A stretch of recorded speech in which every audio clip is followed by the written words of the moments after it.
है barium swallow है। तो कोई मुझे बता सकता है बेरियम स्वेलो क्या है, मतलब हम क्यों करते हैं बेरियम स्टडी जो है। लास्ट टाइम मैंने जो कॉन्ट्रास्ट पढ़ाया था बेरियम में हमारी बेरियम स्टडी होती है पूरी होल जीआईटी टाइप की होती है। तो हमारी 5 टाइप की स्टडी होती है, जो मैंने लास्ट टाइम बताया था। एक होती है हमारी barium swallow, barium meal follow through, barium एंटीरोसाइलेसिस एंड बेरियम एनेमा। तो आज का जो हमारा टॉपिक है वो है बेरियम स्वेलो। मीन्स स्वेलो मतलब मीन्स एक बेरियम हमारा कॉन्ट्रास्ट है जिसको हम ओरली लेंगे, ठीक है। तो ये जो है एक रेडियोग्राफिक एग्जामिनेशन है जिसमें हम अपर जीआईटी ट्रैक्ट देखते हैं। मीन्स हमारा माउथ से लेके पूरा ईसोफेगस जिसको हम फूड पाइप बोलते हैं स्टमक तक, उसकी एग्जामिन करते हैं हम कि मीन्स उसमें हमारे फूड पाइप में कोई ऑब्स्ट्रक्शन है या कोई एब्नॉर्मलिटीज है या नहीं है, ये देखने के लिए हम बेरियम स्वेलो करते हैं। बेरियम स्वेलो जो है perform to diagnose the structural and functional abnormalities of the pharynx, oesophagus and proximal stomach by using the barium sulfate contrast media. It may be performed as a single or double contrast study in the radiology department. मतलब हमारी जो barium study है इसमें हम अपने pharynx से लेके oesophagus तक पूरा ट्रैक करते हैं वाया फ्लोरोस्कोपी के। और इसमें हम 2 तरीके की स्टडी परफॉर्म करते हैं, एक होती है हमारी सिंगल कॉन्ट्रास्ट स्टडी और एक होती है हमारी डबल कॉन्ट्रास्ट स्टडी। आज तुम उस दिन लास्ट टाइम पूछी थी शबाना सिंगल और डबल, आज मैं बताऊंगी कि कैसे होता है। नेक्स्ट, फिर जो हमारी बेरियम स्वेलो एग्जामिनेशन है may be perform by 2 methods. First है हमारा सिंगल कॉन्ट्रास्ट स्टडी, सेकंड है हमारा double contrast study. Single contrast study जो है परफॉर्म करते हैं to evaluate of oesophagus motility disorder और उसकी एब्नॉर्मलिटीज देखने के लिए, मींस ल्यूमिनल थिकनिंग देखने के लिए। डबल कॉन्ट्रास्ट स्टडी में हम जो इवैल्यूएट करते हैं म्यूकोसल डिटेल, जो हमारी म्यूकोसल लाइनिंग होती है ना फूड पाइप में, उसकी डिसऑर्डर देखने के लिए हम डबल कॉन्ट्रास्ट स्टडी करते हैं। जो हमारी ईसोफेगस वॉल है, यहां तक समझ में आया इतना। फिर हम पहले एनाटॉमी पढ़ लेते हैं। हमारी जो हमारा ईसोफेगस है एक मस्कुलर ट्यूब है। Its begin from the lower border of the cricoid cartilage to the cardiac orifice of the stomach. ये ट्रैवल करता है behind the trachea and the heart. The oesophagus has 2 muscular sphincter, 2 muscular sphincter होते हैं, उनके नाम है एक अपर oesophageal sphincter और एक lower oesophageal sphincter. These sphincters are located at the upper and lower end of the esophagus. मैं diagram के थ्रू अभी दिखाऊंगी। जैसे हमारा ये esophagus हो गया, एक अपर होगा एक लोअर होगा। लोअर वाला जहाँ से हमारे स्टमक जो कार्डियक स्टार्ट होता है ना ओरिफिस, वहाँ पे एंड होता है, ठीक है। The esophagus wall is consist of 4 layer से बनी होती है। उन लेयर्स का नाम है म्यूकोसा, सब mucosa, muscularis propria and adventitia. ये 4 लेयर है, यही देखने के लिए हम बेरियम स्वेलो करते हैं डबल कॉन्ट्रास्ट स्टडी। देखो ये डायग्राम है, ये हमारा फेरिंक्स है, ये फूड, ये अपर ईसोफेगस स्फिंक्टर, ये ईसोफेगस, ये हमारा डायफ्राम, ये लोअर ईसोफेगस स्फिंक्टर और ये हमारा स्टमक। तो हमें जो बेरियम स्वेलो स्टडी करेंगे ये पूरा ट्रैक करने के लिए फूड पाइप की यहाँ पे कोई एब्नॉर्मलिटीज है कि नहीं है, यहाँ पे कोई ऑब्स्ट्रक्शन है कि नहीं है, पेशेंट को मीन्स कुछ स्वेलो करने में निगलने में कोई दिक्कत हो रही है कि नहीं हो रही है, इसकी जो हमारे फूड पाइप की जो वॉल है इसमें कोई एब्नॉर्मलिटीज है कि नहीं है, ये डिटेक्ट करने के लिए हम बेरियम स्वेलो स्टडी करते हैं। यहाँ तक समझ में आया सबको? अब हम इसके इंडिकेशंस पढ़ेंगे। इंडिकेशंस क्या क्या होते हैं, मीन्स हम किन किन दिक्कत में पेशेंट को क्या क्या दिक्कत हो सकती है, उसमें हम ये बेरियम स्वेलो स्टडी करते हैं। फर्स्ट आता है हमारा डायफीजिया, मीन्स पेशेंट को डिफिकल्टी स्वेलिंग, निगलने में पेशेंट को दिक्कत हो सकती है, मीन्स उसको कोई भी खाना खा रहा हो तो प्रॉपर स्वेलो नहीं कर पा रहा है, तब हम बेरियम स्वेलो स्टडी करते हैं। एब्डोमिनल पेन हो सकता है, ब्लड इन वोमिट में ब्लड आना, unexplained weight loss, means patient का वेट लॉस हो रहा है सडनली, हमें पता नहीं चल रहा है किस रीजन से हो रहा है। और हाइटस हर्निया, पेशेंट को ईसोफेगस में हर्निया भी हो जाता है, लोकेशन होती है जैसे मैंने स्फिंक्टर बताया था ना, उन लोकेशंस पे पेशेंट को हर्निया भी हो सकता है। फिर हमारा आ गया ईसोफेजिक कार्सिनोमा। कार्सिनोमा देखने के लिए भी हम करते हैं कि वहाँ पे कोई मास ट्यूमर वगैरह तो नहीं है। फिर हमारा अल्सर और पॉलिप देखने के लिए। फिर हमारा गैस्ट्रो ईसोफेजियल रिफ्लक्स डिजीज, इसका मीन्स जो हम खाना खा रहे हैं वो बैक फ्लो तो नहीं हो रहा है, वो चेक करने के लिए भी हम बेरियम स्वेलो स्टडी करते हैं। और लास्ट हमारा आ जाता है डायवर्टिकुलर, मीन्स कोई एक सैक टाइप में बन जाता है हमारे फूड पाइप में। यहाँ तक क्लियर हुआ सबको? इतना सबको समझ में आया? अब हमारे कॉन्ट्रा इंडिकेशंस क्या क्या हो सकते हैं कि मीन्स हम किन किन सिनेरियो में हम बेरियम स्वेलो स्टडी नहीं कर सकते हैं। फर्स्ट हमारा है रीसेंट गैस्ट्रिक और ईसोफेजियल सर्जरी, मींस हमारी कोई गैस्ट्रिक और इसोफेगस फूड पाइप की कोई सर्जरी हुई हो तो सिनेरियो में हम बेरियम स्वेलो नहीं कर सकते। सेकंड है हमारा ट्रैकियोइसोफेजियल फिस्ट्यूला। फिस्ट्यूला मतलब पता है किसी को क्या होता है, कोई बताएगा? टू ऑर्गन्स, या गुड। तो इसमें भी जैसे कि हमारा इसमें लिखा हुआ है कि इन ट्रैकियोइसोफेजियल फिस्ट्यूला बेरियम सल्फेट में भी एंटर इनटू द ब्रोंकाइटी, मींस हमें तो फूड पाइप में देना है ना, अगर फिस्ट्यूला हुआ तो हमारा बेरियम सल्फेट जो है हमारे ब्रोंकस में चला जाएगा। नेक्स्ट है हमारा इसोफेजियल परफोरेशन, मींस हमारी जो आर्टरी या फिर जो होल है उसमें होल होना, उसको हम बोलते हैं परफोरेशन। ठीक है, फिर इसके बाद सस्पेक्टेड प्रेगनेंसी, अगर किसी फीमेल पेशेंट को कोई प्रेग्नेंट है तो उस सिनेरियो में भी हम नहीं कर सकते हैं। और उसके बाद लास्ट आता हमारा कंप्लीट बॉल ऑब्स्ट्रक्शन, मींस अगर पेशेंट कुछ खा ही नहीं पा रहा तो हम बेरियम सल्फेट जो हम ओरली देते हैं तो हम कैसे देखेंगे, उसको ट्रैक कैसे कर पाएंगे, पूरी ऑब्स्ट्रक्शन पूरा फुल ऑब्स्ट्रक्शन होगा। तो यहाँ तक क्लियर हुआ।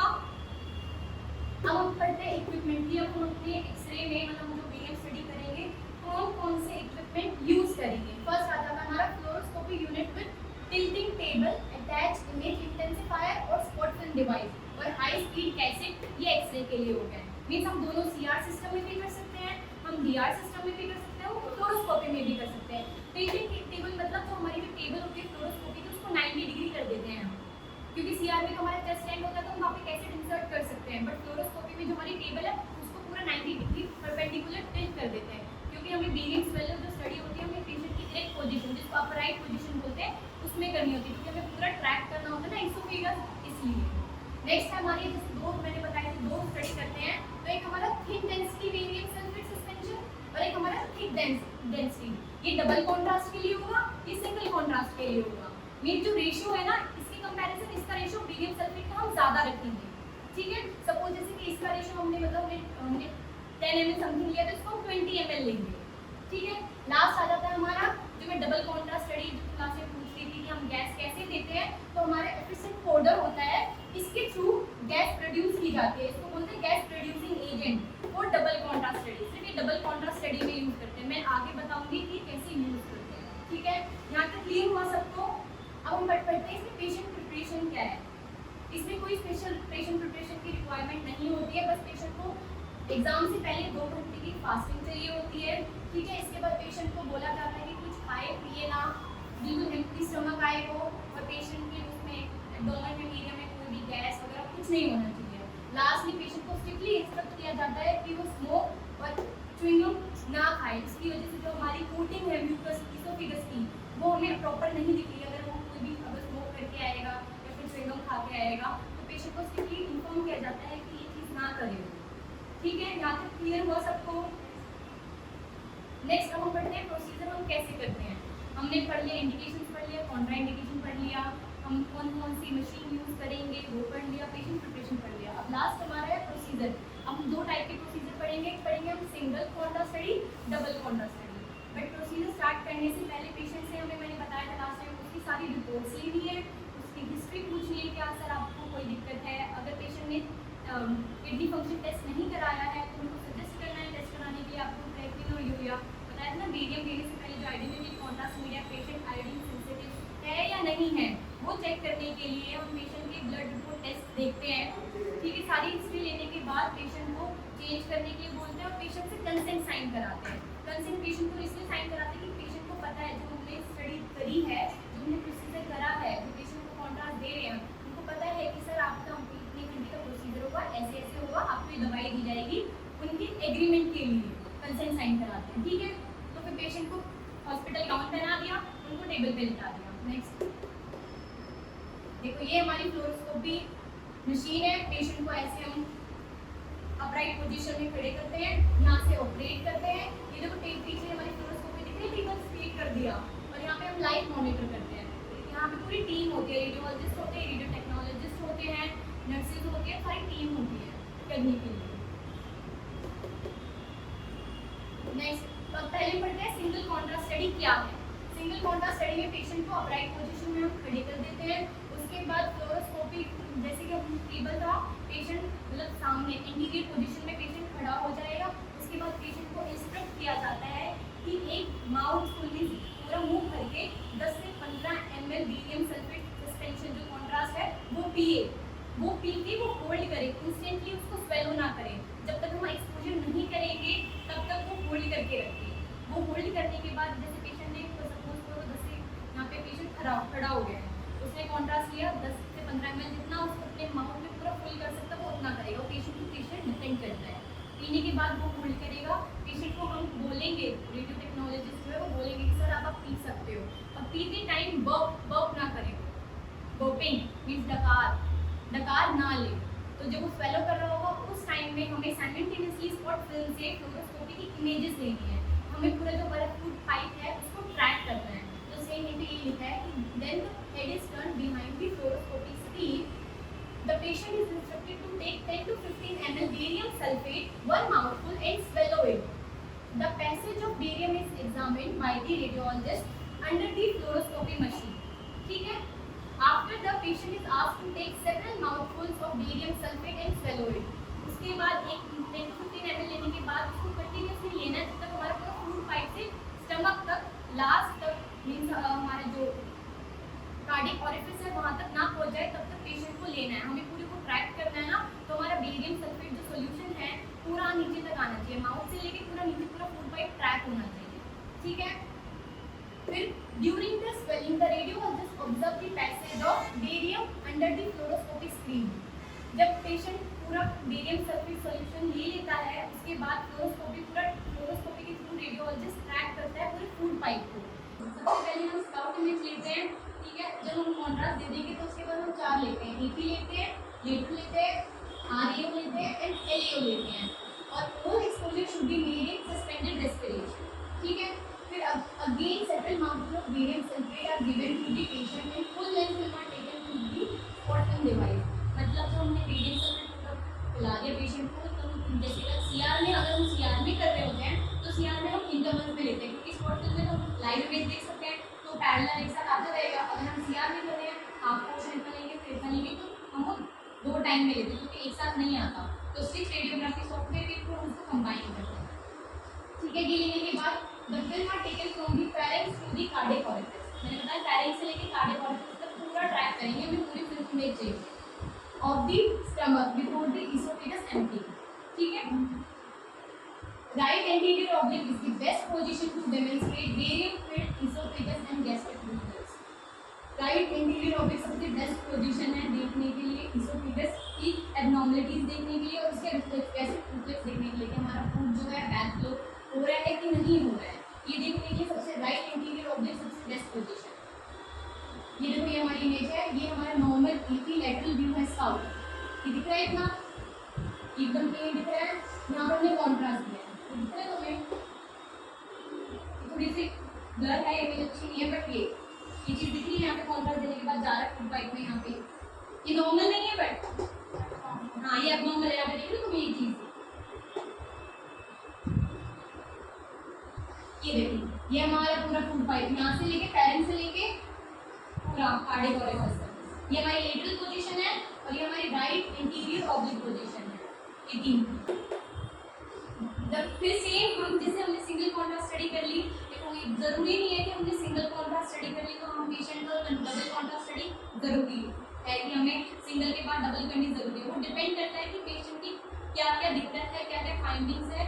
अगर पेशेंट को लग रहा है कि जैसे मैंने बताया था उनको हमें म्यूकोसल नहीं देखनी है, हमें म्यूकोसल डिसऑर्डर देखने हैं तो तब हम डबल कॉन्ट्रास्ट स्टडी करेंगे। पहले हम फॉलो करेंगे single contrast study, single contrast study होने के बाद डबल कॉन्ट्रास्ट करते हैं। डायरेक्ट डबल कॉन्ट्रास्ट नहीं करते हैं। कई पेशेंट में सिर्फ सिंगल कॉन्ट्रास्ट स्टडी में ही हम फिनिश कर देते हैं। वो हमारी पैथोलॉजी पे डिपेंड करेगा कि उन्हें क्या देखना है। ठीक है? डबल कॉन्ट्रास्ट स्टडी है, इसमें सेम पेशेंट को हम अपराइट पोजीशन में पूरी खड़ा कर देंगे फिर से हम, बट इसमें एक चीज़ चेंज हो जाती है। इसमें हम पेशेंट को एक बस्कोपेन इंजेक्शन देते हैं और ग्लूकागोन, मोस्टली बस्कोपेन इंजेक्शन होता है। किसने सुना है बस्कोपेन क्या होता है? बस्कोपेन इंजेक्शन क्लिनिकल में कोई बताएगा मेरे को? बताओ शबाना। नहीं, नमनेस के लिए नहीं। बस्कोपेन जो इंजेक्शन होता है नहीं, बस्कोपेन जो इंजेक्शन होता है मसल्स को रिलैक्स करने के लिए कि अगर हमें जो पूरा देखना है हमारा जो इसोफेगस है, हमारा कोलोन है, जो भी वो डिस्टेंट रहे, मतलब एकदम जो हमारी मसल्स हैं वो हमें पूरे एकदम कांस्टेंट रहे, रिलैक्स रहे। अगर हम बस्कोपेन दे देते हैं तो जितने हमारी एरिया जो भी हम जिस एरिया में कर रहे हैं सारी मसल्स रिलैक्स हो जाती है, तो इससे हमारी जो स्टडी है बहुत अच्छे से हमारा जो इसोफेगस है डिस्टेंट होकर आएगा, बहुत अच्छे से दिखेगा, क्लियर, ठीक है। तो इसलिए हम पेशेंट को बस्कोपेन देते हैं, एग्जाम शुरू होने से पहले ही दे देते हैं पेशेंट को बस्कोपेन। इवन एमआरआई में भी दिया जाता है, जब हम पेल्विक एमआरआई करते हैं तो भी स्टडी करते हैं पेल्विक रीजन की मसल्स को रिलैक्स करने के लिए। एमआरआई में तो हमें वो क्या बोलते हैं टिश्यूज देखने पड़ते हैं ना, तो उसमें हमें अच्छे से नहीं आते, मतलब आर्टिफैक्ट आ सकते हैं, तो पेशेंट की स्टडी करने से पहले हम बस्कोपेन देते हैं। तो मीडियम सल्फेट स्टडी में भी हम बस्कोपेन का यूज करते हैं टू रिलैक्स द मसल्स, ठीक है। ये देने के बाद आफ्टर द इंजेक्शन फिर पेशेंट को 1 month full of high density barium, जो हमने high density barium contrast suspension बनाया था, पेशेंट को वो देते हैं हम। उसमें हम जो एफएनएस पाउडर मिक्स करके देते हैं जिससे गैस प्रोड्यूस होती है, ठीक है। Density barium sulphate is given to the patient and asked to swallow. The passage of barium is examined by the radiologist under the fluoroscopy machine. After that, the effervescent powder is given with another mouthful of barium sulfate. The patient is instructed not to work after the swelling the barium. Means same process जो हमने single contrast study में करा था, हम double contrast study में भी वही करेंगे, बट उससे पहले हमें बस्कोपेन इंजेक्शन देना पड़ता है। अगर हमारी डबल कॉन्ट्रास्ट स्टडी है, हमें पहले ही पता चल जाता है, अगर हमारी डबल कॉन्ट्रास्ट स्टडी है कि हमें डबल कॉन्ट्रास्ट स्टडी करना है, तो पेशेंट को प्रोसीजर स्टार्ट करने से पहले ही हम पेशेंट को बस्कोपेन का इंजेक्शन दे देते हैं। मैम गैस प्रोड्यूसिंग एजेंट हाँ, एफएसएन पाउडर है। इस पाउडर की वजह से जो डबल कितनी गैस प्रोड्यूस इससे होती है, इस पाउडर की वजह से। हमारा जो बेरियम सल्फेट कॉन्ट्रास्ट है उसके अंदर हम पाउडर मिक्स करते हैं, उसको मिक्स करने के बाद ये गैस प्रोड्यूस होती है हमारे इसोफेगस में, जो अभी मैं दिखाऊंगी तुम्हें आगे इमेज है कि सिंगल बोलने में तो मतलब एक नाम है, इसमें गैस नहीं आएगी, बबल्स नहीं आएंगे, मैं समझ गई तुम्हारा पॉइंट। नेक्स्ट इसमें फिर रेडियोलॉजिस्ट वही सेम ऑब्जर्व करेगा पैसेज हमारा फूड पाइप का फ्लोरोस्कोपी के थ्रू, उसमें हम वही पोजीशनिंग लेंगे AP lateral right anterior oblique and left anterior oblique, but during this study the injection Buscopan keep the oesophagus distended and effective powder produce gas that tends to stay up and distend the esophagus. जो हम ये powder दे रहे हैं जो हमारा oesophagus distended हुआ है उसको लॉन्ग टाइम पीरियड तक डिस्टेंड रखने के लिए हम ये effective पाउडर देते हैं। मींस क्या बोलते हैं, मैंने बोलता हूँ मसल्स रिलैक्स हो एकदम, मींस हमने जो कॉन्ट्रास्ट दिया है वो एकदम एनहांस होकर अच्छे से आए। फिर double contrast study evaluate mucosal detail that are useful diagnosing mucosal disease like polyps, inflammation and erosion. Commonly the single contrast study में हम ये नहीं देख सकते हैं, जैसे कार्सिनोमा पॉलिप्स आ जाएगा, तो हम अगर सिंगल कॉन्ट्रास्ट स्टडी कर रहे हैं तो हमें उसकी थिकनिंग उतनी अच्छे से नहीं दिखेगी। अगर हमें पॉलिप्स देखने हैं तो हम डबल कॉन्ट्रास्ट स्टडी करेंगे तो हमें अच्छे से दिखेगा, यही डिफरेंस। क्लियर हुआ सबको यहाँ तक? ये देखो ये सिंगल कॉन्ट्रास्ट का है, ये डबल कॉन्ट्रास्ट का, तुम डिफरेंस देख रहे हो? इसमें थिन है बेरियम सल्फेट, हमारा ये थिक है, ये मतलब इसकी डिफरेंस है ना, इसमें हम ग्लूकोन और बस्कोपेन देते हैं और उसमें हम कोई इंजेक्शन नहीं। अगर बस्कोपेन जब हम देते हैं तो बहुत पहले देते हैं, हमें पहले से पता चलता है कि पेशेंट का, हमें फाइंडिंग से मैं जो बोलते हैं पेशेंट की हिस्ट्री देखते हैं कि हमें क्या चेक करना। अगर पेशेंट को ऑलरेडी कार्सिनोमा है हमें तो पता है ना, हमें ट्रैक करने के लिए देखना कि कौन कौन से एरिया में कौन कौन से स्पॉट पे है, अपर वाले में स्पिंस्टर में है कि लोअर स्पिंस्टर में, ये ट्रैक करने के लिए हम बेरियम चालू करते हैं। तो डबल कॉन्ट्रास्ट में अगर इसमें हो तो इसमें हम अच्छे से नहीं देख पाएंगे, बॉल में तुम्हें दिख रहा है यहाँ पे, इसमें अगर हुआ तो हमें अच्छे से दिखेगा ना डबल कॉन्ट्रास्ट में, इसलिए करते हैं कि हमारी जो बॉल की म्यूकोसल डिटेल्स हैं उसको और अच्छे से देख सकते हैं। क्लियर यहाँ तक? कोई डाउट? नेक्स्ट ये देखो, ये हमारे फ्रंट व्यू, ये हमारे लेटरल व्यू, ये हमारा ऑब्लिक व्यू और ये गैस्ट्रोफेजियल जंक्शन था हमारे स्टमक में कॉन्ट्रास्ट जा रहा है, ये 4 व्यू है। अब हम आफ्टर केयर, हमने पेशेंट की सारी प्रोसीजर कर लिया, पूरा स्कैन कर लिया, हम पेशेंट को क्या करेंगे आफ्टर केयर में, पेशेंट को एडवाइस करते हैं to increase the fluid intake to avoid constipation, क्योंकि हमने कॉन्ट्रास्ट दिया हुआ है तो जितने ज़्यादा से ज़्यादा वो फ्लूइड इनटेक करें उसके लिए बेस्ट है। फिर पेशेंट को इन्फॉर्म किया जाता है, पेशेंट जो उनके फिजिकल मैटर आएंगे 2 दिन तक वाइटिश आएंगे because of contrast barium sulphate. फिर पेशेंट को will be allowed to leave the examination room after completion of the examination. उससे पहले पेशेंट को अंडर ऑब्जर्वेशन में रखा जाता है to check his vital signs, कि मीन उसके जितने भी वाइटल साइंस हैं नॉर्मल है या नहीं। अगर नॉर्मल नहीं होंगे तो इमीडिएटली इमरजेंसी को बुलाना पड़ेगा, डिपेंड करता है कि मतलब ज़्यादा सीवियर है, माइल्ड है कि मॉडरेट है, ठीक है। एंड फिर उसके बाद अपने घर जा सकते हैं। और इसमें इसमें हमें कैंडल लगाने की जरूरत नहीं है, हमें तो ओरली दे रहे हैं ना, तो इसमें हमारा कैंडल लगाने की जरूरत नहीं है। बेरियम स्टडी एक ऐसी स्टडी है